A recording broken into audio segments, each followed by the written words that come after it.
everybody. I'm Emily Roberson. This is Amy Kelly. And this is Time to Write.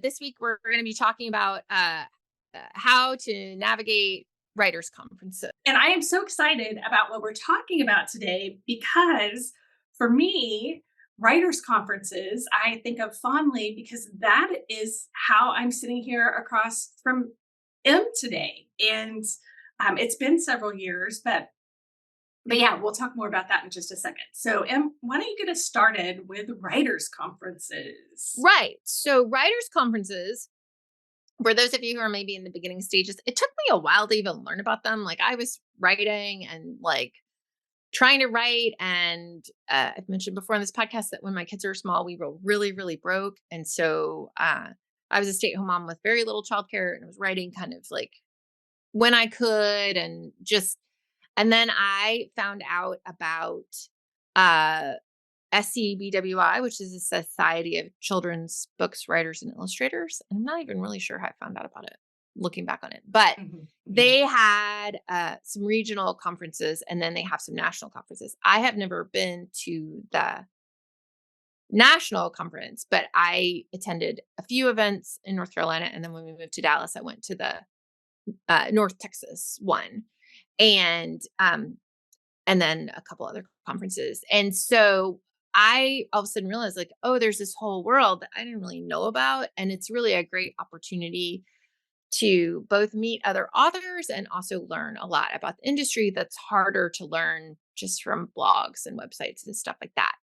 But I guess one of the things we really wanted to talk about was acknowledging, number one, this can be a big step for people. Like for me, we had to really look at the budget and see. I think I was like, this is my birthday present, because Mhm. we just didn't have very much money. So it was like going was like my birthday present. We had to arrange childcare because it was like a Thursday, Friday, maybe, or something like that. So it was a huge, huge, huge step. And to just acknowledging that, for starters, that it can be, and even if, let's say, even if you don't have money or time constraints, it's still a big step to go and walk into one of these things, because you're going claiming yourself as a writer. Like, that's why you're there. And I would say, and we'll talk a lot about having a plan, but also if you're making the big step of going, one of the biggest things is going with I am a writer.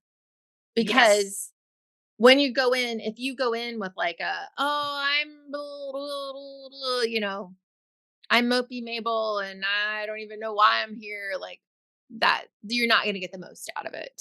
Right, right. And for me, it was a big investment like you. Like the very, very first one that I went to, my kids were very young. And yeah, it was all those things. So it was paying for a flight, it was paying for, lodging and food and all the things. And for me, I waited until I had a complete um, made product, like manuscript Manuscript. one. Yeah. So the first time it was a nonfiction, and then the second time was fiction. So yeah, I mean, it was a huge, huge, huge step. So for me, when I invest that way in myself, I try to like squeeze every drop out of it. So in the conferences that I've gone to, I've really tried to make a plan ahead of time and to have a goal, which I think this is going to be a lot of what we talk about because it goes beyond, I think, just looking at the speaker lineup or the agents and editors who are available to talk with,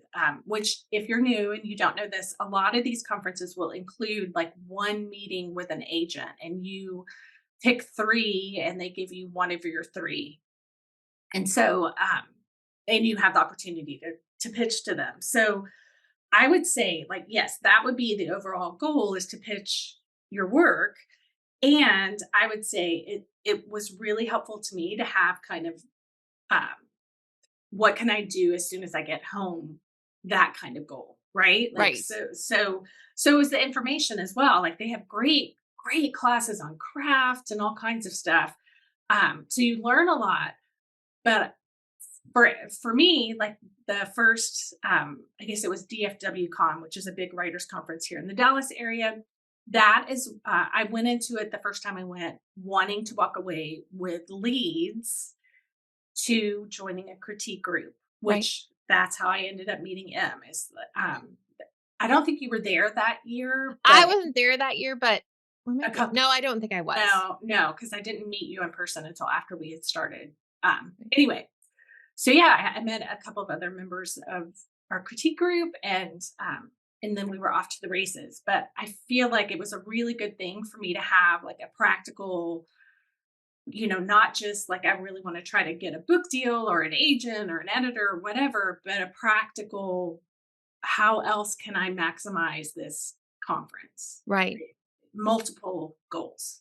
Right. And so I would say for me, the biggest thing that I got out of conferences, partially is Amy sitting here across from me here, is I was so lonely in my writing practice. I did not know anyone else who did this. Yes. I Yes. really didn't. I didn't know and I felt there's a way that because this is the path is so long, you can start to feel really like weird in your life, like you're explaining things that like don't make any sense to people. So going to a conference and meeting other people who also were writers was like, oh my goodness, this is so great. And so I would say understand that this there's a little bit of this that feels like you're back in the middle school cafeteria. Like it is lunchtime, you have a plate, you have nowhere to sit.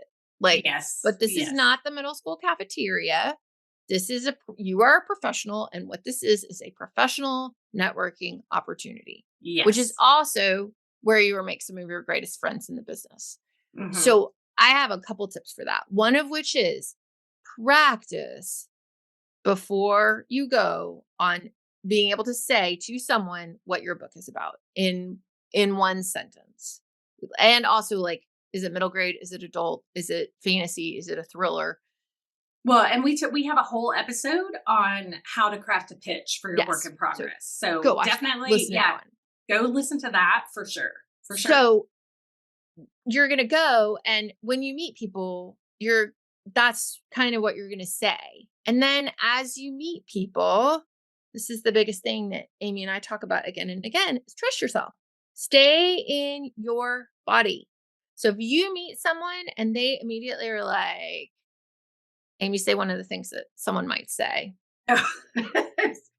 Yeah, put me on the spot. No, I will do one. no. Oh, No. Like, I would, and I don't even know. So I would say for me, it's not even words that they say. It's trusting my gut in the energy that I'm feeling from them. right. And there is often that person or persons who it's an energy of scarcity or jealousy or where they're trying to, you know, one up you or Well, nobody's buying YA anymore. yes, yes, nobody's buying white anymore. And Oh, like, paranormal. Huh. didn't so and so write a book like that Yeah. already? Like those kinds of thing. All And of that. Like, that's not your people, guys. or even a look like, oh, here's, you've given your pitch and they look at you kind of with that puppy dog head tilt and say, huh. like that kind of thing. Not your people. Run Not your away, run people. away, run away. And the temptation I think is because you're new, if you're new, and you go and you don't know what you don't know, then the people who have been there before and do know seem like, well, they know more than I do. And if they're saying this, then I should believe them and blah, blah, blah. No, like stay in your body, take a couple of deep breaths, be aware of what that energy coming off that other person is, and then run like hell. Right. If And here's another one. Take the opportunity, and this is so hard, guys. I'm going to say this is so hard, but I have gotten so much out of this. Take the opportunity to talk to the editors, agents, and other people as though they are human beings. They are all book people. They are nervous too. They're book yes. people. They're not movie stars. No one's a movie star. I mean, Channing Tatum is on the New York Times bestseller list, but short of Channing Tatum, they're just people. They just work in this industry. So if you're sitting next to someone, you are not the likelihood that you are going to get your book deal from this agent that you were sitting with at this conference is near zero. But if you've read something that they edited, you can or if it's an editor or an author they represent, you can totally say, "Oh my gosh, I read this book and I by this person and I loved it."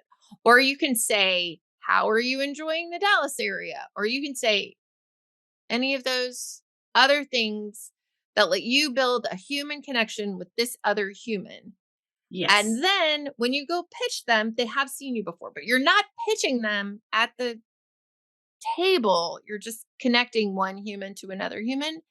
And I also have one enormous tip that I have found hugely, hugely helpful.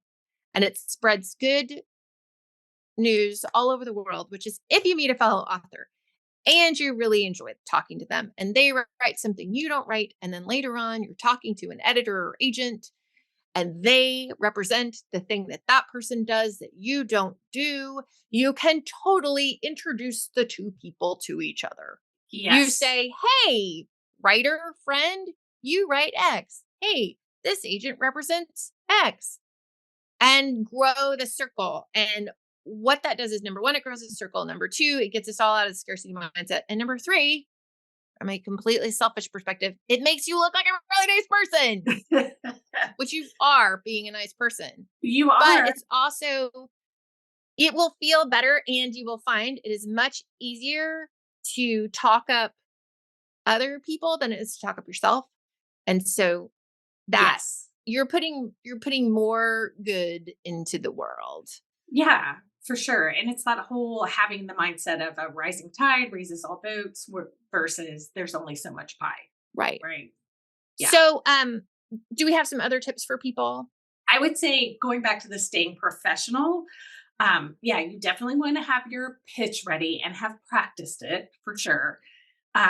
You want to have business cards, whether it's a physical card or you have something like an app or whatever, but you want to have a way to collect people's information. For me, I always just try to make sure, being the ADD girl that I am, I always like carried like a little pouch, like a zippered pouch where I kept them all in one spot. The back And of my name tag. oh, that's a really good idea too. That's a really good idea too. So yeah, have a way to keep them all in one place for sure. And then what else would you say? Limit your drinking. Oh, Limit your yeah. drinking. I know, and some people who listen to podcasts are not drinkers, but I do drink. I mean, I whatever. Have a glass of wine, Have a glass of whatever. wine from Yeah. time to Right, time. right. Often the wine is free.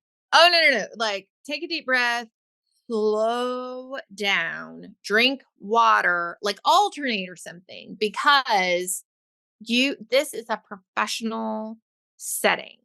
And the more you drink, the more likely you are to act in a way that is not professional. And the literally last thing that you want for people to remember about you from the conference is you were that sloppy drunk. Like, no, no, that's not the goal here. And Yeah. I would say, as an addition to that, and this is something because I've been to both writers' conference for writing and then film and TV writers' conference because I'm trying to make it as a screenwriter as well. Watch for self sabotage. For sure. For It is sure. easy to see it in other people. Sometimes it can be harder to see it in yourself. So if you catch yourself doing something, just stay in your body. Again, just what we're saying. Stay in your body, stay in your body, stay in your body, pay attention. Right. But I think it would be good to kind of expound a little bit on that because I Right. think, again, it's easy to see it in other people. And so I think, and again, hard to see it in yourself. I feel like it's doing things like if somebody, like not joining the conversation, like not sharing your pitch or or staying in your room, right? Staying in your Like room. because you've got that knot of fear in your stomach. Yeah. Like, yeah, just And there's a I would say, and I probably have talked about this on the podcast, is that, but I'm going to repeat it here, is that these things, they're about meeting other authors. It's not like it's not a beauty contest. It's not a, Mhm, and mhm. so I know like my brain when it's insecure goes to a lot of negative thoughts about my appearance. That's just what it does. That is what it's always done. And so if I catch myself all of a sudden having a flood of really negative thoughts about what I look like to the point of like, oh, I'm not going to go down because, you know, I now have a zit on my chin because I was stressed Mhm. out. And, or Mhm. if I'm tempted to tell other people about the zit on my chin, like meet someone and be like, oh, don't ignore the zit on my chin. Right. Right? All of that for me is Yeah. all self sabotage. Yeah. For me, gossip is 1,000, 110% self 100,000. sabotage. Yeah. So if you find yourself in a group of people where they are, instead of that lifting everybody up, blah, blah, blah, blah, blah, they're saying things like, well, I met this author and they said blah, blah, blah. And you find there's meanness going on and, or you're participating in it. That's self sabotage. That is 100% what that is, and you can take a deep breath and get out of it. Even if you realize I'm knee deep in on this really unpleasant conversation, I can take a deep breath. I can be Walk away. gracious with Yeah. myself. And then I could say I have to go to the bathroom. And when I come back, I can join another conversation that isn't mean. Because the thing about it is about these conferences is it's there's no there's this temptation to be like, oh, there's an in crowd and there's an out crowd. No, No. all just part of the writing. Right. And just one other self-sabotage that you might recognize would be oversharing. Like, Mhm. they don't need to know your whole life story. You don't need to share your traumas at that meeting. Like, if you connect with people, then you can build relationships as you go. But and I love the way Brene Brown puts it. It's you share your twinkle lights, not your floodlights. Right. you, you know. You also do not need to tell people you can tell them the highlights of your author journey, but like, gonna fr- this is such a touchy thing because on the one hand, yes, authenticity, honesty, blah, blah, blah, all the things we talk about. It's the same as social media here, right? Like all the Hmm. things we talk about, you know, queried 100 agents before I got one. Yes. Hmm. But like when I was in the midst of that and just had been dealing with a huge, massive amount of rejection, that's not the time to like um jump on someone and be like, I'm flooded in rejection and now I'm talking to you. And that person's just gonna run away. Agents are terrible. Agent Yeah. that I'm talking to right now, Hmm. you're not like the other agents. No, no, no, no, no, no, no. Just don't do that. Yeah. Okay. Okay. Uh what do so and again, limit your drinking. Seriously, limit your drinking. All of this gets way worse. And Worse. we're not trying to scare you. Like this is a No. really fun opportunity. Just and you're gonna do some of this. Like you're absolutely gonna do some of it. But and everybody else is too. So Right. Right. oh, I have one more thing. If you are talking to an agent and they are there with a client, I did not know this. They are there with a client. They are going to pay attention to their client and ignore you. It will hurt your feelings. It it is just part of that. That is their job. Yeah. Is to pay attention to their existing client. And you are gonna feel like, but you're here to meet authors. They are already sitting there listening to pitches for hours at a time. That is the thing that they signed up to do. So, if you are talking to them and then they have to go because they have an existing client there, that's just the way this business works. So, Yeah. Yeah. For sure. I just that is true life experience of me be having my feelings hurt about that and then not I just didn't understand. Right. Okay, so what is our mindset going into this? So I would say having the mindset of it is worth it to invest in myself. It's worth it. And it is going to be helpful no matter what, right? That Right. you're gonna walk away having benefited in probably multiple ways. Right. And then also just back to being in your body, you can trust yourself. You can absolutely trust yourself. And I would say even too, on the chance that you're that unicorn who gets, requests from full manuscripts from someone, you don't have to go with the first person that accepts you. Like, No. you want to be discerning and make sure you're a good fit.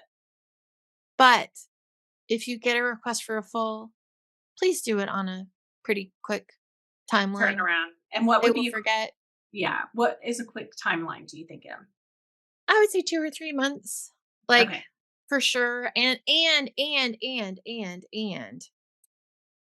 it's do the best you can, but it is not going to be perfect. They don't a book goes a book goes through so many iterations Mhm. before it becomes a real book. You want the first third to be as absolutely, like, good as humanly possible, like, because if the first page is bad, they will stop reading. But, like, you don't have to perfect every plot point and everything, like, Yeah. it is, in my opinion, which is only worth one woman's opinion, but in my opinion, is better to strike while the iron is hot than to spend a year and then send something that you've perfected that they've completely forgotten about. Yeah. That is what I would say. And if Finish you don't hear back from them, that's just part of the business. yeah. Finished is better than perfect. Yeah. Yeah. Okay, so for the practical steps, research. Like, look at, like, there's a couple of really the Poets and Writers magazines has a list of conferences. You can really decide. You might want to do a regional conference first. Like, I really enjoyed going to that SCBWI in North Texas because it was much smaller and I got a really good chance to talk to people. Um, However, one other thing is, if you, let's say you write thrillers, absolutely go to something like Thriller Fest. Go Right. to if you write, like, you are going to meet the other people that work in what you do in those settings. And so I would say another place to watch for self-sabotage.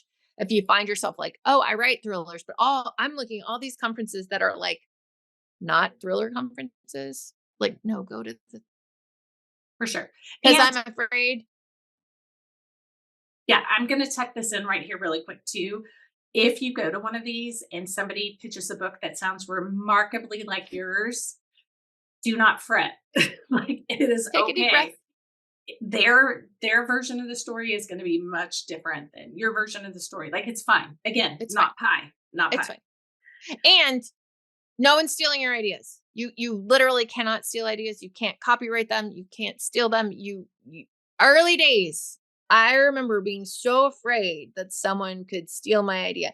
Ideas are, people say a dime a dozen. Ideas are like a penny a dozen. Yeah, It's the execution that that matters. matters. Right. Right. Um, so And what's next? I would say do your research and then pick a conference. And I would even say if like Em and I, you are in a place financially where this is going to be a big deal to invest in yourself this way, look out a couple of years. Most of these Mhm. conferences Your are annual. they're annual, they're around the same time of year. You can even plan ahead to go to not this year's, but maybe the next year's and give yourself time to kind of save and do whatever it is that you need to do and keep writing and finishing your that work in progress. So definitely pick a conference and work towards it. Right. I will say, as a mom, there's a big temptation to bring your kids, Oh no, no, like, to no. stay at the hotel and stuff. Don't. No. Don't bring your spouse. Don't Yeah. bring your kids. No, no, no. I know it sounds scary to go and stay in the hotel by yourself. I know that's terrifying. The weirdest thing about for me, the weirdest thing about being a mom was realizing, like, oh, I hadn't been by myself in I think when I went to the conference, I had not been by myself in years, like Yeah. literal years. I certainly hadn't slept someplace by myself in years. But if your kids and your spouse are there, it is going to be so much easier to not do all the hard stuff that we're talking about because Distracted. they want you and the conference doesn't seem like it does. And so it can be really easy to be like, I'm just going to go stay in my room. Right. Well, and I would say I've done that first DFW conference. My husband came with me, and he was fine. Like he would go and sit somewhere with his computer and work. But that just it was part of my brain was doing the thing where I'm like, where is he? What is he? Is he okay? That thing. And I will say the first one that I went to was in the middle of nowhere, New Mexico. No internet, no cell service. it was like I was very much in withdrawal. Like it was great to be away from my family. My kids were still really little at the time. But it was the best thing ever, right? Like Yeah. it was just so good. So Yeah. yeah, It's it's hard. I mean, and it's this is the thing, like, your writing matters. It's it really matters. important. It And matters. so it's okay if your, you know, family doesn't see you for 48 hours. It's okay. It's okay. It is. It is. And I would say in a future episode, Em and I are going to talk about that, like how to create maybe or try to cultivate a supportive family experience for your writing and what to do if it's not particularly supportive. Like we're going to have some tips with that. So I will start by saying that my high is it's summer vacation, which I just love. I love that, like, I loved it when my kids are small. I love it now. Like, I don't have to take anybody anywhere until like 11 o'clock. It's like, and the low is it's summer vacation, I knew you were going to say which that. several years ago, I may have mentioned this on the podcast. I was talking to someone and I said, I just feel like I need to organize things better. I never get any writing done during the summer. And they just looked at me and said, what if you just admit to yourself that you never get any writing done during the summer? Sigh. Right. So I did get a little bit done, but I never get as much done as I think I will because the days are all weird. Yeah. Yeah. Well, and I would say just to speak to that a little bit, like I have found like making smaller goals. Oh, thank you. And setting our timer. And so making smaller goals and being okay, like if this is all I do today, like that's good. So Yeah. okay, so for me, I would say my high is I've got a lot done in my aha scene that I've been working on for a while. And this is the one scene I know we've talked about like don't rewrite the same scene or keep going over it and over it. For me, this is the pivotal scene and everything else in the book depends on it. So I really want to nail it. So And I think actually the don't rewrite the scene and keep going over and over it. I think for me is more about the beginning. A yes. scene like this that is like a key scene, if you know it's not working, yeah, keep writing it. Yeah. And I am revisiting something from long ago that I knew there was something wrong with the main character. No, there's nothing wrong with her. She's amazing. People that love Miranda, she's great. There's something wrong with what she wants.